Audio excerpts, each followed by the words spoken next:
I would go further and hold that Section 2 of the Voting Rights Act does not regulate districting at all.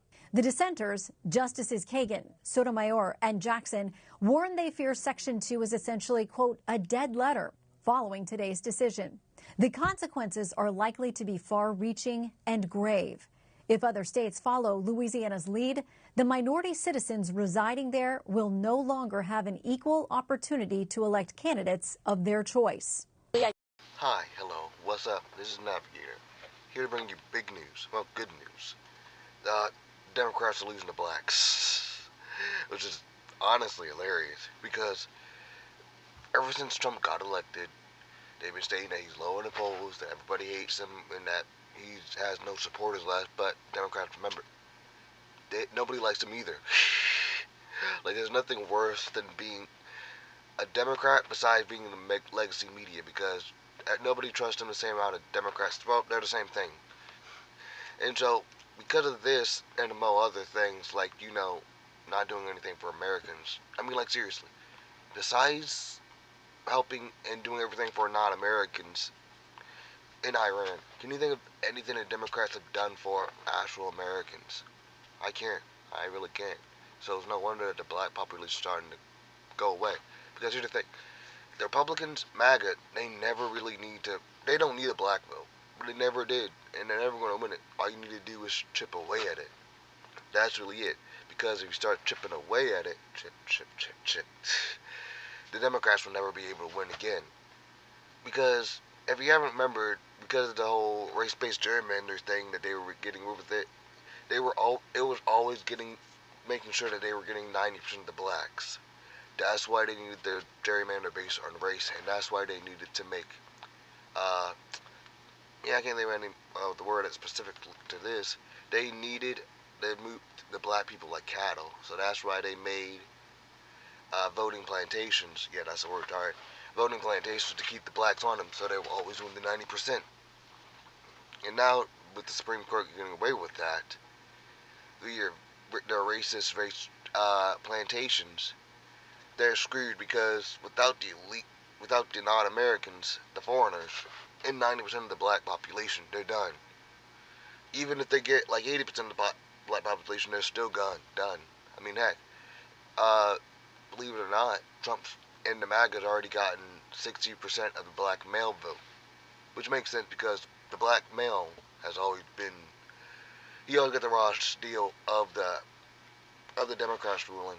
Black women love it because they're beneficiaries of it. I mean, think about it. They threw away the black man or the government, and now they're pissed off that the black men don't want anything to do with them. But what did you expect? You guys threw them away like garbage. Then take a look, and even the Supreme Court saying that, yeah, we don't really need this, and they're freaking out. I mean, that's why they're freaking out, because we got rid of their plantations. Even Justice Clarence Thomas said it perfectly. Saying that it is illegal to gerrymander districts in order to meet racial quotas. And this is, at a time where the news comes out like a fire hydrant geyser. This is one of the most consequential decisions that the Supreme Court has made, and will not only does it actually finally outlaw using race in the gerrymandering, but it also will have huge political consequences. Well, and it's especially consequential for Democrats, because if they can't draw new congressional districts for themselves based on race or juice their census numbers with illegal immigrants, they might actually have to run on the merits of their policies. Yeah. So I do think that they're cooked, quite literally. I think that the coming years are going to prove that any congressional gains they've made, they are going to very quickly lose and have a very difficult time replacing. Yeah, I think what we're seeing right now in the numbers is President Trump and the Republican Party are chipping away at the long-term advantage that Democrats have had with black voters, with African Americans. You can see it right here. Look, Trump's approval among African Americans at this point in term one, he was at 12%. He's been losing ground with a lot of people.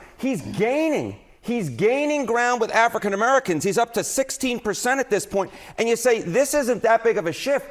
But I will tell you, Republicans absolutely love this shift that's going on, because Democrats have had such a long-term advantage The fact that he's actually gaining ground versus where he was in term number one, this has major implications for elections down the line, because Democrats, especially in a lot of these tight races, you talk about places like Georgia, right down in the South, you see this type of movement for Trump actually gaining ground. This could have major ramifications and could help put Republicans over the top in a number of southern places in the midterm elections. But do you see this as part of a bigger trend? I see this as absolutely part of a bigger trend.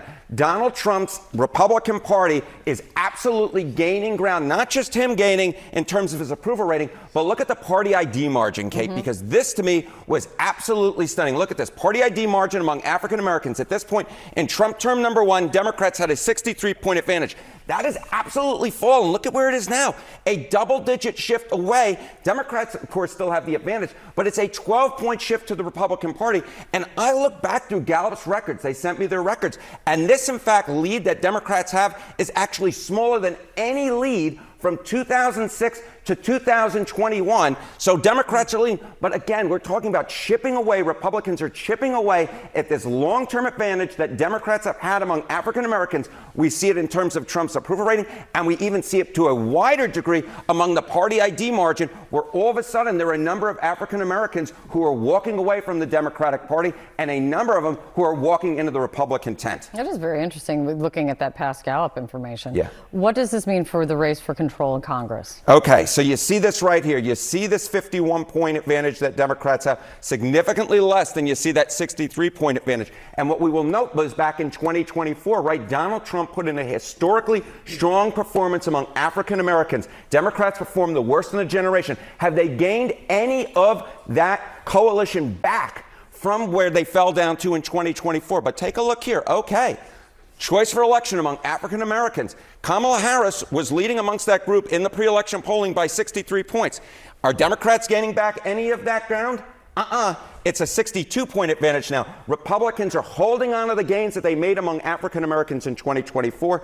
Republicans are gaining among African Americans. They are chipping away at that long-term advantage. The Donald Trump-led Republican Party is making gains among African Americans that we simply put have not seen the Republican Party make in a generation. Fascinating. Good to see you here. Thanks Nice so to much see for you, putting Kate. it together. Yeah, that's bad. That's really bad, especially since they've never had to actually try to get black votes before, because I don't know why. Black people would vote for Democrats 90%.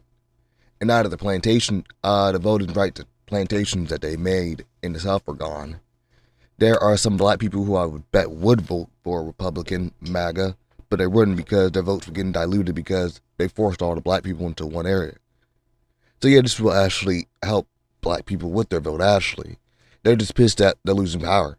They're pissed that they're losing power because this was an artificial law that did nothing but help Democrats with DEI Congress by putting black people who honestly had no reason to be in there. Like, let's be honest. Why is Jasmine Crockett in Congress? This is why, because of her race, nothing else. And it really is just, honestly, it's pathetic. It makes my skin itch. And it's just honestly racist as heck. But anyway, now that I finish, I'm going to go through the Bible with a page that really does make sense about all of this. And no matter what, don't listen to Democrats when they say black people lost their ability to vote. I'm black and I can still vote. Yeah, no one lost their ability to vote. The Tower of Babel. Now the whole world, not whole earth, had one language and one speech. And it come to pass as they journeyed from the east that they found a plain in the land of Shamar. And they dealt there. Then they said to one another, come, let us make bricks and bake them thoroughly. They had bricks for stone, and they had asphalt and mortar.